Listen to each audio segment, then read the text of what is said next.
We're going to welcome the CEO of Geltrude Business Technology Solutions, Michael Geltrude. Michael, do you see, I don't know, anything taking off at JetBlue anytime soon? I mean, that's certainly not a good outlook for them. I think if we're sticking with the airline puns here, I think JetBlue is running out of runway. Their profits just have not been going up the way that investors have expected them to. And here's the solution. You either have to find a way to increase your revenue or decrease your expenses. They're having a lot of trouble with decreasing the expenses. They're projecting 7% increase in expenses year over year, and that's excluding fuel costs.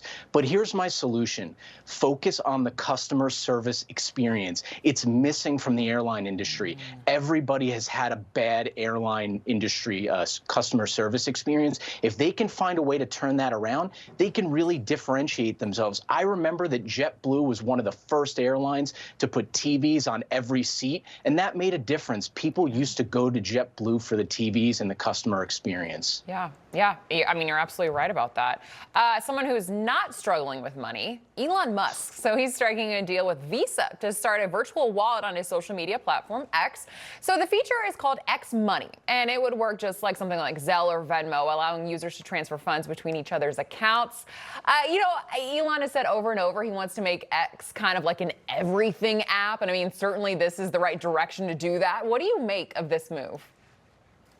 I think it's definitely another step towards Elon making X the everything app.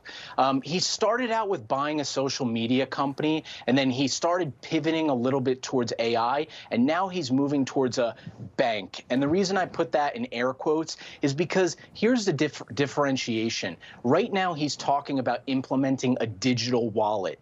That means that when the money is transferred into that X Money account, it's actually your money. It's not being lended out on your behalf. And that's a big misunderstanding in the public about the banking industry. If you go to the bank and you try to liquidate your entire account, they'll say, whoa, whoa, whoa, whoa, you need to give us a few days to do that.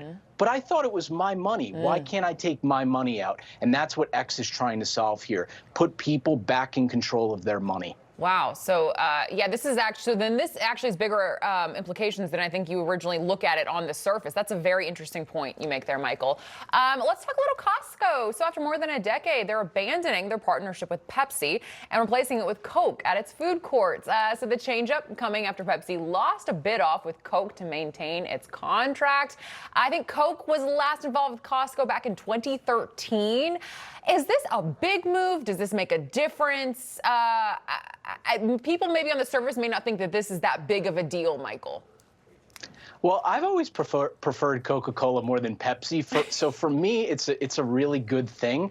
But Costco loses money on the hot dog soda combination, and they know that. When they're charging $1.50 and they're not budging, they've made that very clear. They're just not making the money off of it that they're really trying to. So instead, it's really just a good partnership here, especially from Coca-Cola's side. And the reason for that is not only are they selling Coke, but they're also putting it in the Coca-Cola cups. And I know that the viewers out there, when they hear that, they can visually see that red cup. They know exactly what it looks like. It's a great marketing tool for them, especially when it's going to be sold nationwide. Yeah, Michael, and I know you're not alone when it comes to Coke. I don't have a dog in this fight, but I was seeing that an independent survey before Costco made this change said that the customers, 98% actually preferred Coke over Pepsi, which is very interesting.